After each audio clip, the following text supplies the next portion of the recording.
The Philistines, an enemy of the people of Israel, drew up their troops for battle and set up camp on a hill. King Saul and the Israelites came together and camped on a hill on the other side of a valley from the Philistines to prepare to fight the enemy forces. Goliath, one of the Philistine soldiers who was a giant at nearly 10 feet tall, stepped out into the open.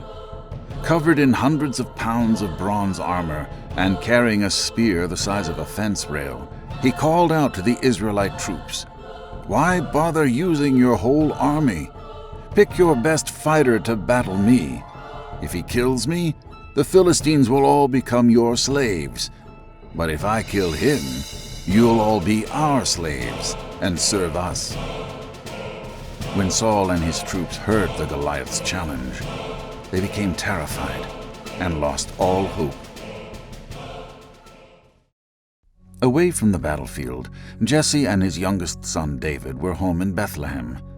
Jesse was too old and David was too young to join Saul's army, but Jesse's 3 oldest sons had followed the king to war. One day, Jesse told David to take food to his brothers in the camp. Jesse said, "Check in on your brothers to see whether they are getting along all right, and let me know how they're doing."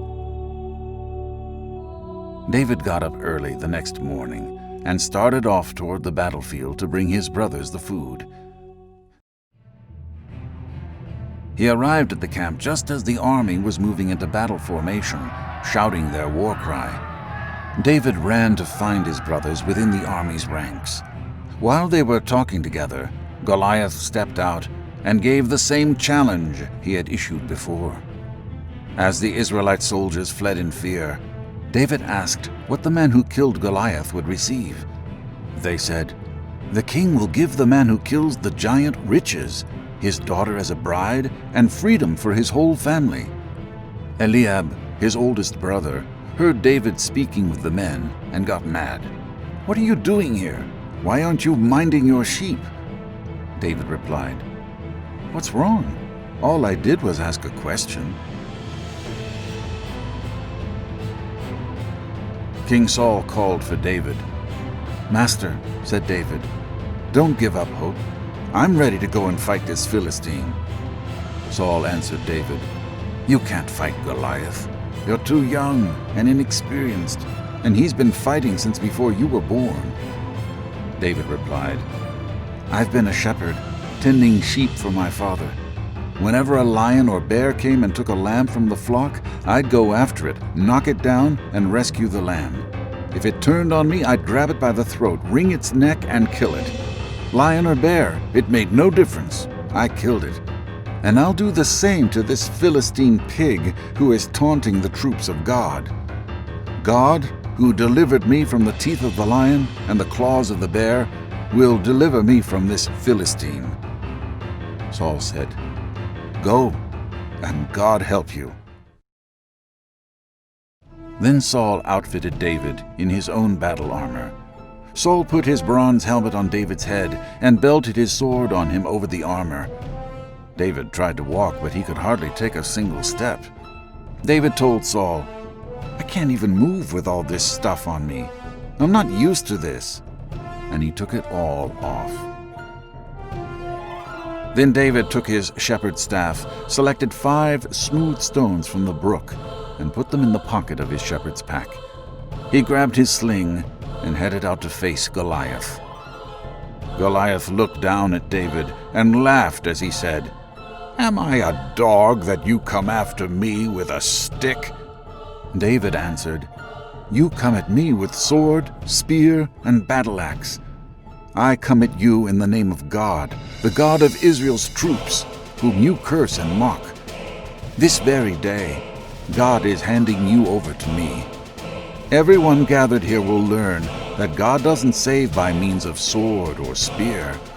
The battle belongs to God, and He's handing you to us on a platter."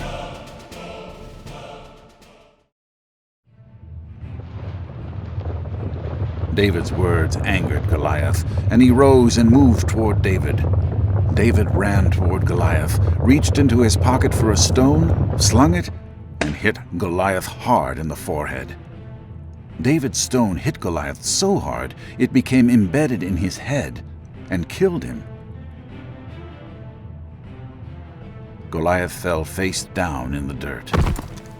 Then David ran up, stood over him, pulled the giant's sword from its sheath, and finished the job by cutting off Goliath's head. When the Philistines saw that their great champion was dead, they scattered, running for their lives. David was brought before King Saul. The king asked David, "Whose son are you?" David replied, "I am the son of Jesse, who lives in Bethlehem."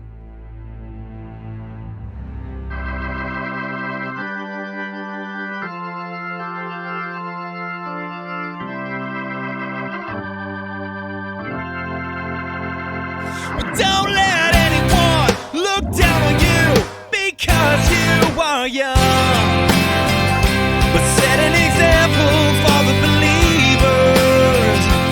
Don't let anyone look down on you because you are young, but set an example for the believers.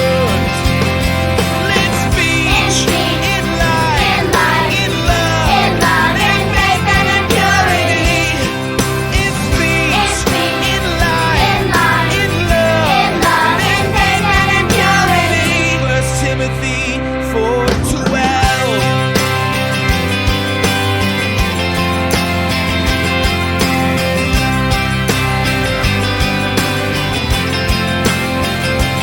Don't let anyone look down on you because you are young, but set an example for the believers. Don't let anyone look down on you because you are young, but set an example for the believers. Let's be in light, in love, in faith and in purity. It's speech in light, in love, in faith and in purity. 1 Timothy 4:12. 1 Timothy 4:12. One more time. Say 1 Timothy 4:12.